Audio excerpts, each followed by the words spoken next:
Hey everybody, this is Darren Sabater again with the Bay Area News Group, Mercury News, East Bay Times, here with Mike Lefkow and Joseph Dicus. It's Thanksgiving week. Happy Thanksgiving to both of you guys. We are grateful for what you guys do, and hope you guys have a great holiday later in the week. We're taping this show a little early because a lot of stuff going on, so we're taping it on Monday. I think it's still going to go out on Wednesday, but anyhow. We're through 2 rounds of the playoffs, 3 more rounds to go. Section championship games this week. Mike Lefkow, last week, San Ramon and De La Salle played a game that was over in a blink. I loved it. It was a old school, hard-hitting defensive battle. Not a lot of snaps. San Ramon led 7-3 after 3 quarters, and De La scores 2 touchdowns in the 4th quarter to win 17-7. What were your takeaways from San Ramon falling short again against De La Salle? Well, again, I think San Ramon is a very, very good football team, one of the best teams in maybe 5 or 10 years. I mean, this is really a good football team. But, again, it shows that I think De La Salle was more physical. And by the end, even though it was a fast game, I think De La Salle probably wore them down.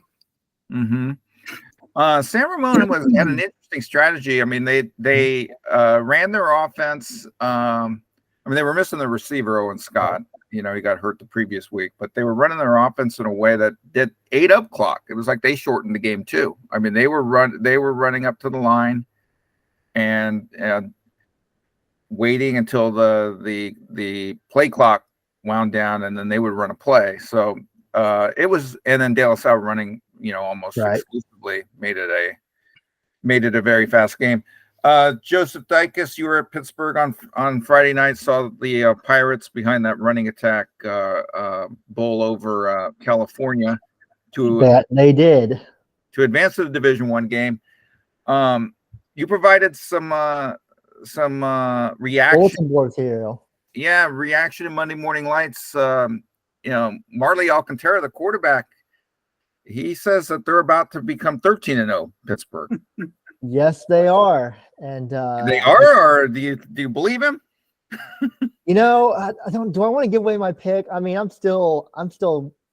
waffle on some of these all the way up to when you ask, "Hey, Joseph, who you got this week?" I'll be like, But I mean, they are very physical, and Charlie Ramirez talked about how that was a point of emphasis. He mentioned that in all the big games they've lost, pretty much he believes they've lost it at the line of scrimmage. Mm-hmm. And he said that's the difference between this year's team and teams of years past. And if you're San Ramon Valley, San Ramon Valley, though, I mean, you played De La Salle. We all know how physical that game is, like you said, and what aware that is on your body. I mean, Pittsburgh's not going to be they're going to run the ball too. So I don't know. I mean, De La Salle ran for, Toa ran for over 100 yards. 40 plus were on, I think, the last snap of the first half when it was like they were on their own 25 or maybe their own 30, something like that. So he gained a huge chunk of yards that San Ramon just basically needed to get him down before he got to the end zone. It was the final play of the half, and they did. They got him down. But he did score on 2 touchdown runs in the 4th quarter, which were very impressive and led to the victory. San Ramon's defense, though, played as physical as any team I've seen play against De La Salle, with maybe the exception of Sarah. They were unbelievable. And even Aaron Becker said it was, one of the best defensive performances he remembers the Wolves playing, in years. And Marco Jones, Mike Lefkow, when you see Marco Jones with 22 tackles? Yep, yeah, 20 tackles. That's what it said, yeah. Half of them solo, but I mean, he was everywhere, made an incredible interception, almost knocked Derek Blanch's head off. It's amazing that Derek Blanch was able to hold onto the ball. It was a blitz up the middle that wasn't picked up, and Jones tackled Blanch as Blanch was getting the handoffs 5 yards back in the backfield. I mean, he swallowed him, which he was swallowing guys all night. How big of a factor do you think Marco Jones will be in this championship game, Mike? Oh, I think he'll be a big factor. I mean, Marco Jones probably is the best player, will probably be the best player on the field. It's no surprise he's a 4-star. I wouldn't be surprised if he eventually becomes a 5-star. He's being recruited by everyone. He's a terrific player. He's a great player. He might be the best player in the Bay Area. So he'll be a big factor in that game. The question is, Pittsburgh's a young team. They have a lot of juniors, but that is a very talented team. I mean, you look at, they just have player after player who's being recruited. And if they play as a team, I mean, they're really special. I talked about their offensive line, but that defense with Juju Walls on the edge and Jaden Hudson playing. They say he's a safety. He's a linebacker. He's basically whatever you need him to be. I mean, they've got speed too. Don't they have Pritchard on their defense also? Yes. I mean, it's going to be a great game. Right. The one thing we haven't touched on is Charlie Ramirez. I mean, he stepped in for Vic Galley, who stepped down after last season. Vic led the Pirates for 20 years. Charlie's been on staff as a defensive coordinator for a number of years. A Pittsburgh guy, a Pittsburgh player who was a linebacker when they did beat De La Salle. They were the last team to beat De La Salle. Mike Lefkow, I mean, it's kind of been under the radar a little bit because of maybe their schedule that Pittsburgh play, although they did beat Los Gatos on the road, which is a very impressive victory given what we're seeing out of Los Gatos in the playoffs and what we saw out of Los Gatos even in the regular season with, winning their league and beating Wilcox. They're going to get them again this week. How impressive has Charlie Ramirez been in year one leading the Pirates, Mike Lefkow? I think he's done a great job. I mean, their schedule has not been that easy. I mean, they beat Los Gatos on the road. They beat Monterey Trail. They beat California in the non-league season. I mean, the BVAL may not be as strong as it was 3 or 4 years ago, but I mean, the BVAL is the only league in either the North Coast section or Central Coast section that had 2 teams so unjustifiably so left out of the playoffs. Right. That was just awful that Antioch and Liberty are not in the playoffs. I mean, you cannot justify that. No, you can't. The NCS needs to basically, they need to rework their system. I mean, we talked about it, but let's stop sugarcoating it. They need to reformat a broken system that has seen blowout after blowout. I mean, there was a former coach, right? Did you guys receive that email? This over the weekend? I don't believe I did. No. What was the email? No. We'll get more into it maybe next week. I don't want to go down that road, but it was a very long email about how broken the NCS's playoff system is. So there's a lot of coaches who are upset with it right now, and I think you're going to see some changes. Yeah. Of course, it can't be any worse than the selection committee for the NC2A that picked UC Davis or picked Sac State over UC Davis. There you go. I read Joe Davidson's stuff. Shocking. All right. Well, before we go down that road, let's circle back to the high school road. And Joseph Dykus, you're going to be at San Jose City College on Friday night to see the Los Gatos Wildcats going for another CCS championship. They've won 15, right? We counted. We counted, yes. It was 15, which I believe is second most to St. Francis in section history, going for another section championship, and they're going to be meeting an old friend, the Wilcox Chargers. What are you most looking forward to about this game? I'm interested in seeing, because last week, Los Gatos pulled out all the tricks against St. Ignatius. That's a Mark Crail game. I mean, if you've watched Mark Crail games, he is fascinating, his play calling, and teams have to see this stuff on film, and he's able to pull this stuff out at the most opportune times. And I mean, it usually works, and it's great. It's either the double handoff or the fake punt it's just amazing the thing. a pitch to a receiver who throws the ball 30 yards out. It's amazing, the stuff. I mean, the practices must be fun because you have fun plays. I mean, I'll say this: he said that at this point, Wilcox and Los Gatos have played so many times that he said that they know Los Gatos better than Los Gatos knows Los Gatos. So, I mean, I'm looking forward to at some point he's going to pull out something from his bag of tricks in the fourth quarter, and I'm really looking forward to seeing what that is. They are very good at defending the veer because they see it every single year. But Mike Lefkow, the last game went down to the final seconds. Los Gatos scored with, I believe, 22 seconds to go. They're going pretty much the length of the field after Wilcox had taken the lead with 2 minutes to go. And so Los Gatos wins 24-21. Do you anticipate another game like this between these teams? Oh, yeah. I mean, it'll go right down to the wire again. I mean, both teams are very good. They're both well coached. I don't think Wilcox does the trick plays as much as Los Gatos does. But, I mean, these are two good teams, and they both have excellent coaches, and they know each other real well. Yeah, I mean, I wouldn't be surprised if you get another 3-point game that's decided in the final seconds. One thing that the CCS schedule, and I might be just I don't know if there's anything to it, but I know that there was a third high school that opened up in Santa Clara in the last year or two. It hasn't started playing varsity football. Believes it starts next year. CCS is having a championship game there, which leads me to believe that McDonald High School in Santa Clara has a nice facility. I wonder what that's going to do to Wilcox moving forward, Mike Lefkow, as this new school opens up in Santa Clara. Well, I mean, it's hard to say. I mean, McDonald is not going to be a great team right away. And if you want to play great football, I mean, I would still think you'd want to stick with Wilcox.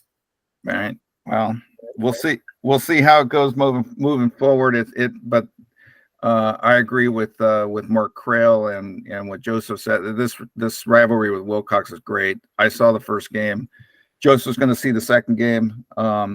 I hope he gets to see what I saw. I hope that I see. It was a great game. Down the wire. That's all. It was a great game, and it was a fast game. I think it was over around 9:00. The only game that beat it in time, I believe, was De La Salle San Ramon too.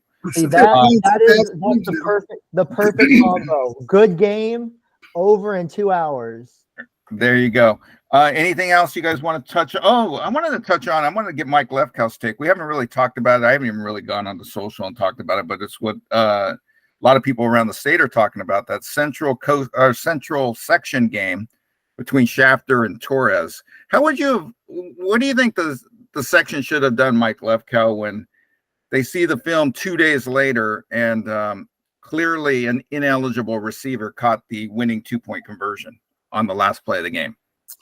Unfortunately, I don't think you can do anything about it. The game's been over for 2 days. I mean, what are you going to do? Say, oh, no, it doesn't count, and make them go back out and do the 2-point conversion attempt again? No, I mean, do you think the winning side should say, hey, we didn't deserve this and bow out? No. I mean, you have mistakes all the time. I mean, officials make mistakes. Players make mistakes. It's not fun, but you just live with it. So yeah. I don't think there's anything you could really do about it. I mean, I read the story, and it's unfortunate. It's very unfortunate. Very unfortunate, but hey, you can't go back after 2 days and say, we'll have them suit up again next Friday, and well, one of them can't. But, right. We'll have them suit up on Tuesday and see what happens. Right. I mean, in a way, it reminds me of like 12, 15 years ago. I don't know if you guys remember. There was a commercial. This basketball player, it's end of the game, ball goes out of bounds. The team that was down touched it last, but they're like, no, don't tell anyone. And the kid speaks up and says, hey, ref, I touched the ball last. They should have the ball. And it's like, pass it on, good sportsmanship. That commercial has been mocked for years because they're like, why would you feel bad about the referee making a mistake? I mean, it's unfortunate for the other team that they did lose in that way. Chapter, but like Lefty said, there are bad calls all the time.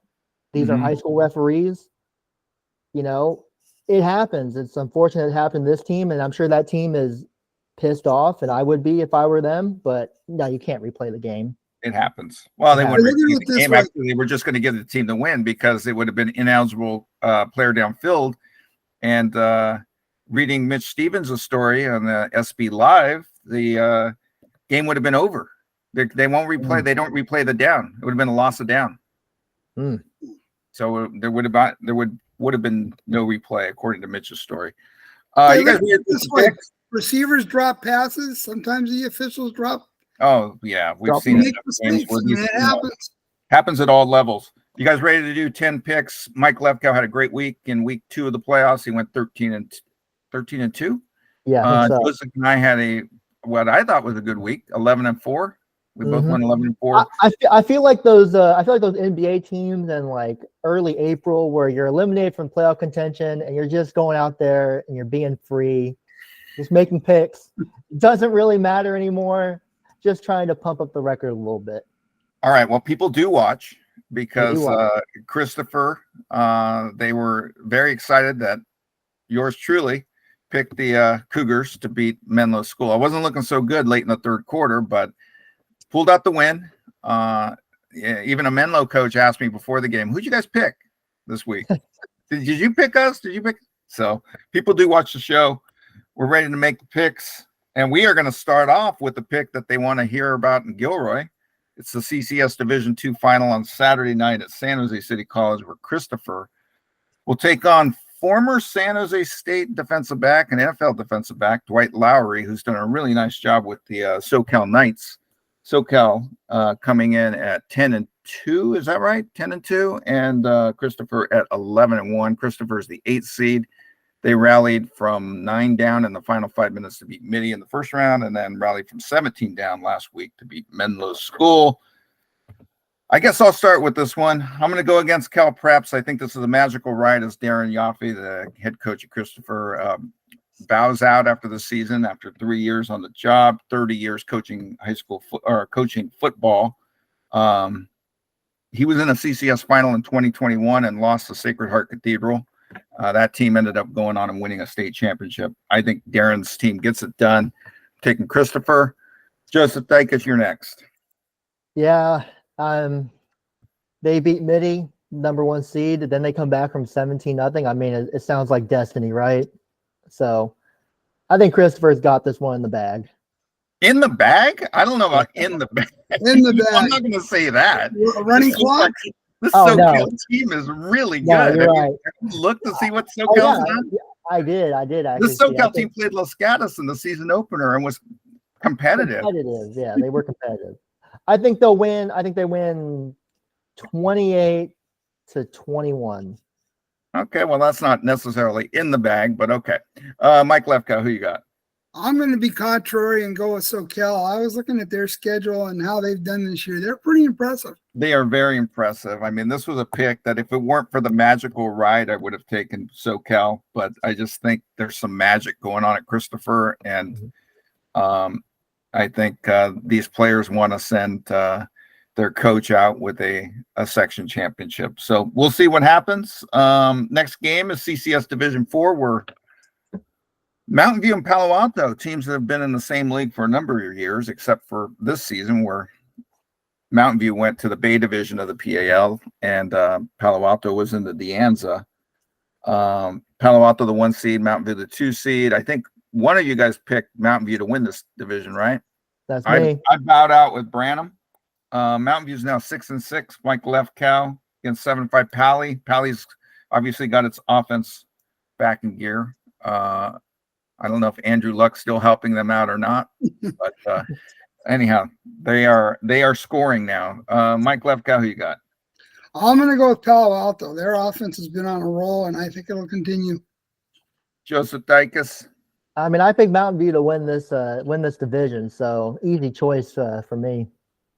You got Mountain View. I got Palo Alto winning. The computer has Palo Alto winning over Cal Preps 31-28. Computer also had SoCal winning 21-12. CCS Division 5. Santa Teresa now 6-6 under Steve Pappin, who's got his team on another playoff run.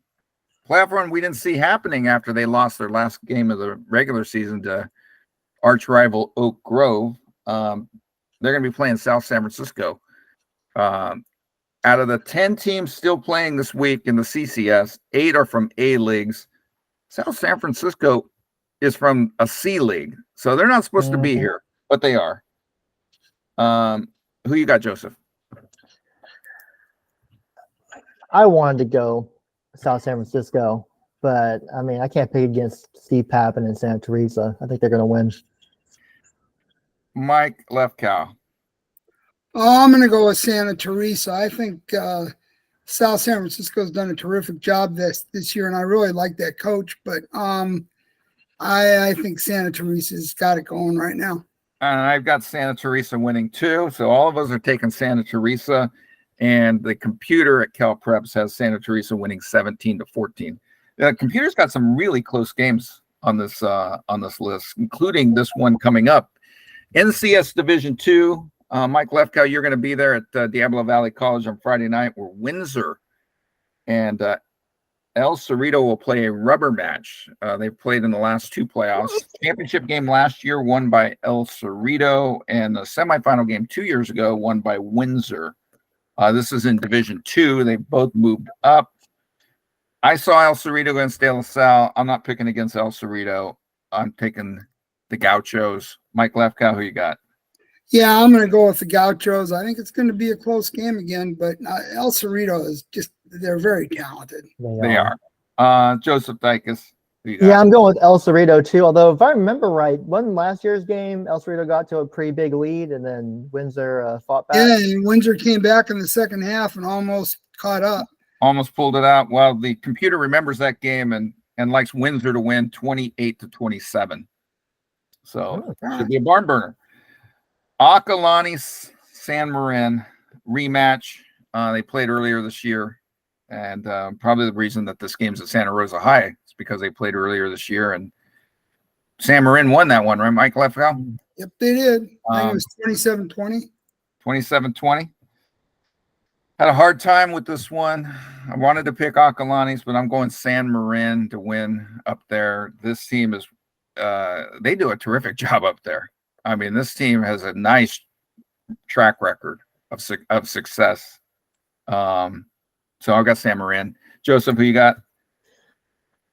I'll take Acalanes to win the rematch. This is, I mean, when they beat, granted, San Marin's a different team now than week 1, but it was 27-20. I think that Acalanes made some adjustment and wins the rematch. Mike Lefkow, who you got? No, I'm going to have to go with San Ramon. If the game were down here, I might feel a little bit differently, but the game is up there. I mean, San Marin's the number 1 seed in the division, and the game is going to be up there. Yep, and the computer has San Ramon winning 28-27. Another barn burner. 28-27 score, don't they? They love the 28-27 score. NCS D5, where St. Bernard's going to be making the long trip down, right? From way up north. From Eureka. Yeah, way down to go to Orinda to play Miramone, the number 1 seed. This game is Saturday at 7:00 at Acalanes. They're going to play at one of their rivals' home field. I got Miramone winning. I went back and forth though. I think the long trip is going to help Miramone being at home. So I'm taking the Mats. Joseph, who you got? I think I picked Miramone to win that championship, right? Beginning that league, or that division. Yeah. So gotta go with the Matadors. Mike Lefkow.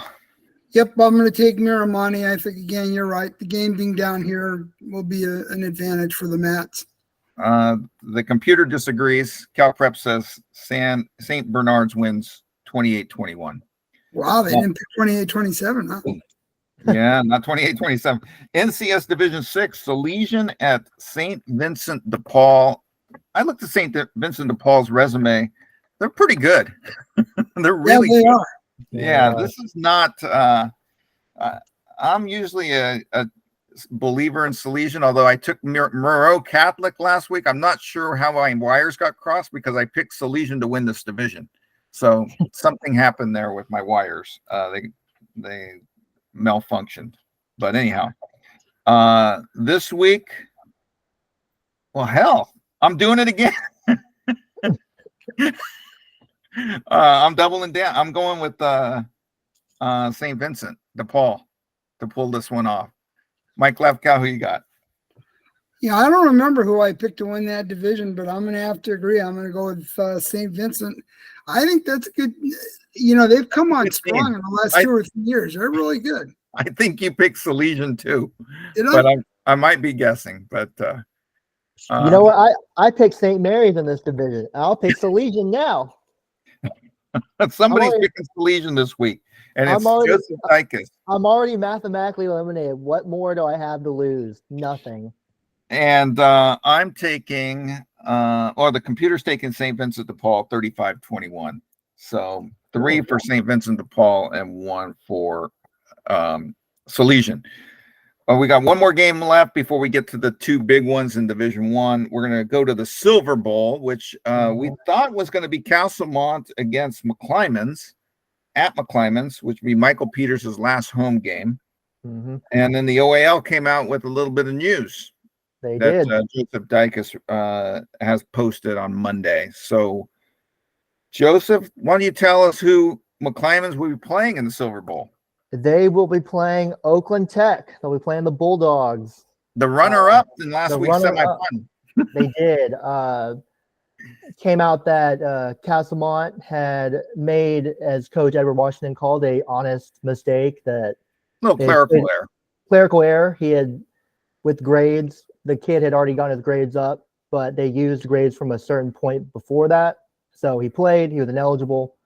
And because of that, Oakland Tech is the one playing McClymonds in a game that I don't think any of us expected to be particularly close. No, it's 5-6 Oakland Tech against 7-2 McClymonds. McClymonds' 2 losses were to San Ramon and De La Salle. I didn't even look at the Cal Preps prediction. I don't even know if it's even up. I just put Mac big, so I got Mac. Who you got, Joseph? Yeah, I mean, it's technically a game. It's really just a celebration of Michael Football. Peters and his Michael career. Peters, football, the Oakland Athletic League, which really, I mean, let's call it what it is. The Oakland Athletic League either needs to get some balance or they need to get into one of the sections, because these teams are not at the level of McClymonds, and maybe they will become. The gap will tighten with Michael Peters stepping down. I mean, it sounds as if they have open enrollment in Oakland, so kids can go wherever they want. I just think this league needs balance, because what we've seen, at least since I've been following this side of the Bay, is not competitive. So we need to. I think of a team like last year's Oakland Tech team, the infamous, the best team since Marshawn Lynch. That team, if you put them, yes, you did, and a bunch of people at McClymonds read it too. Who wrote it? Who did write that? But if you put that team in CCS, you put them, say, Division 3, they could have made a run at a section title, Division 3. Yep. There's a couple, Oakland Tech, Castlemont, even. Mm-hmm. You put them in Division 4, Division 3 of the NCS or CCS, they could make a run, but instead, because they're in the Oakland section and the section gets one team in its playoff, they have no shot of ever going one to team plays at a completely different level. Right. So you got Mac winning, obviously. Mike Lefkow, you got Mac winning. Yeah, I got Mac winning. I mean, one thing about the OAL, it should be part of the North Coast section. I mean, you could take McClymonds and put them in the MVAL, WACC, top division. It'd be in there with Logan and Bishop O'Dowd and see how it goes. And then you take some of the other teams like Castlemont and Oakland Tech and you scatter them around the MVAL and WACC. You're not going to put them in the Central Coast section. I mean, right. North Coast is right in their backyard. But the history of the OAL, at least that I know it, it's always one team that's dominant. McClymonds has been under Michael Peters. Before that, I think McClymonds was under Alonzo Carter. Then it was John Beam at Skyline. So, I mean, that's the thing, is that the OAL's got to find a way to get more teams involved. Exactly. You guys ready for the two big games, the two Division I games? I mean, they're all big, but let's go. These are the top teams playing this weekend. We're going to start with the CCS Division I, where Wilcox at 8-4 will be playing Los Gatos. We broke this game down earlier in the show. The Wildcats are 10-2 with wins over Archbishop Reardon and on the road against St. Ignatius to reach this game. Wilcox won at St. Francis before losing to Sarah, which we'll talk about Sarah next week after we see the matchup and where they are. So anyhow, we can get on to Sarah next week. But as for this game, I took Wilcox last time. And was reminded about that on the sideline on the Los Gatos sideline where I took my notes. This time, I'm taking Los Gatos. I think the Cats. I think this has become a special season for them. Winning those two playoff games, especially last week's road win over SI. I think that they've got the magic ride, the magic carpet going too. So I am taking Los Gatos. Mike Lefkow, who you got? Well, I went back and forth on this one, probably just like you guys did. Definitely. And in the end, I decided I was going to go with Wilcox. I think it's going to be a really close game. And I don't know why I'm going with Wilcox. I mean, they were terrific against St. Francis. And, Sarah is Sarah. So I think Wilcox is going to go into that game feeling like it has something to prove, and I'm picking them to prove it. Joseph. I mean, first of all, Lefty, didn't you pick Los Gatos to win CCS Division I? Did I? Yeah, we forgot. Just like I forgot about Division I'm 6. old. I can't remember this. I should have written it down. We forget. I did not forget that I picked Los Gatos to win CCS Division I, and I'm sticking with it. I think it's gonna be a low scoring game, though. I think it might be something like 14-10. Wow. Okay. Yes. I think it'll be a little bit more. I think it'll be something similar to the last time, 21-17, somewhere around there. But I'm switching my pick as far as from the last time. I took Wilcox. I'm taking Los Gatos this time. Well, Joseph, I just want to say that if Los Gatos wins, I'm going to make sure people know that I picked Los Gatos to win that division because yes, you will. Now I'm going to I'll take credit for it anyway.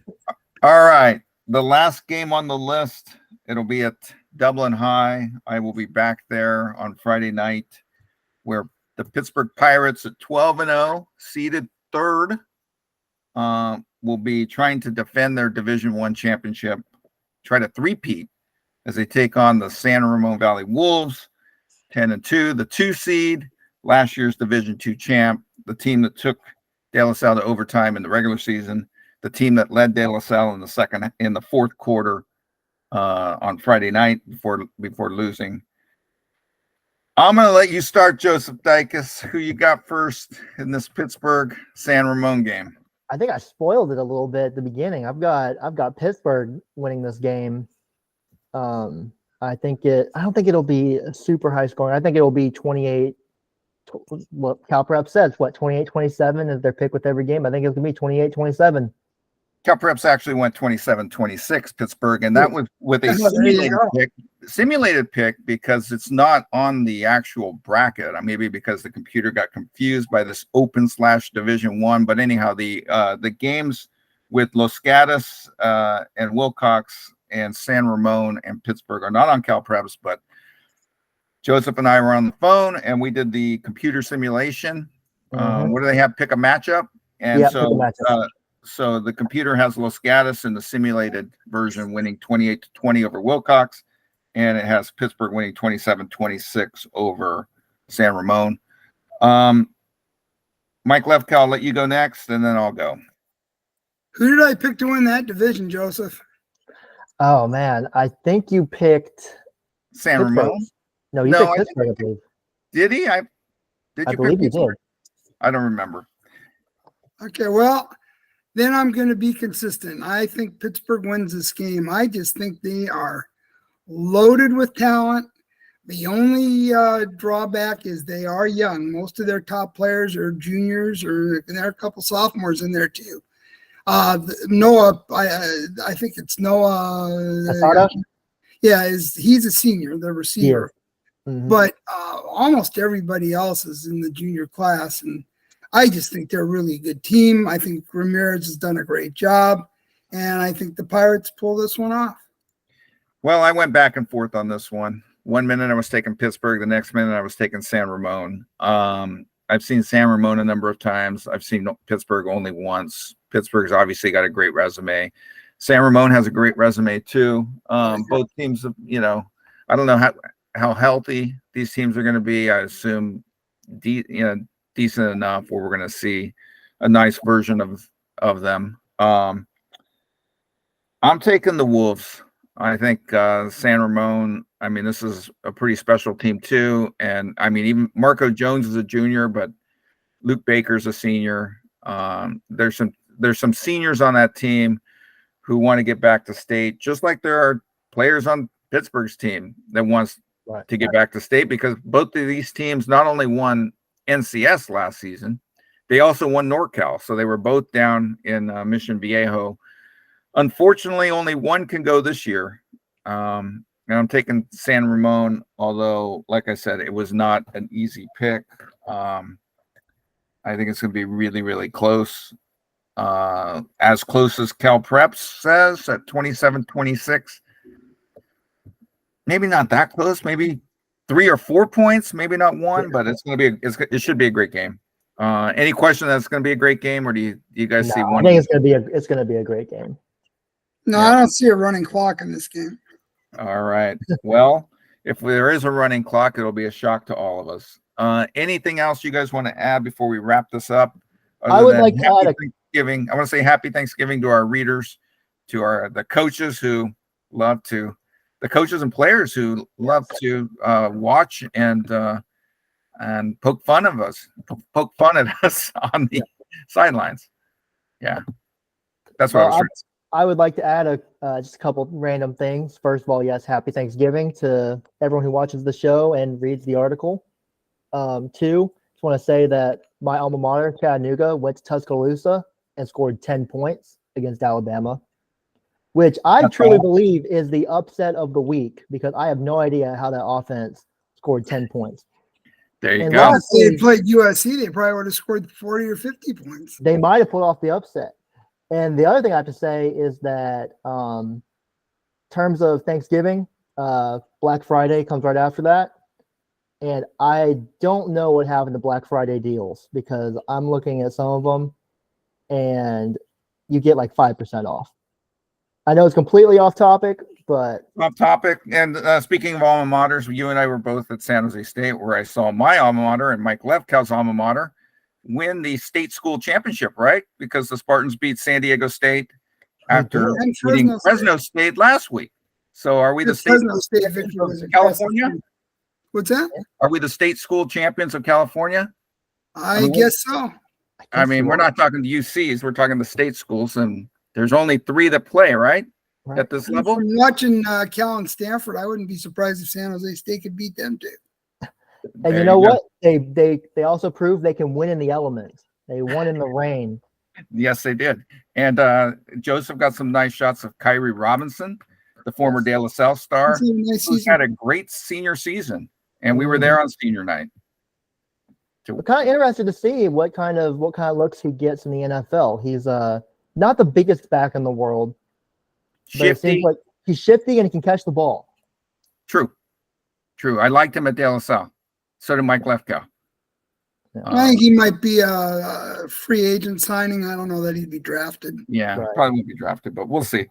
That's a wrap. Again, happy Thanksgiving to everyone. Check us out, mercurynews.com, eastbaytimes.com. Thanks for watching, and hope everyone has a safe and nice Thanksgiving.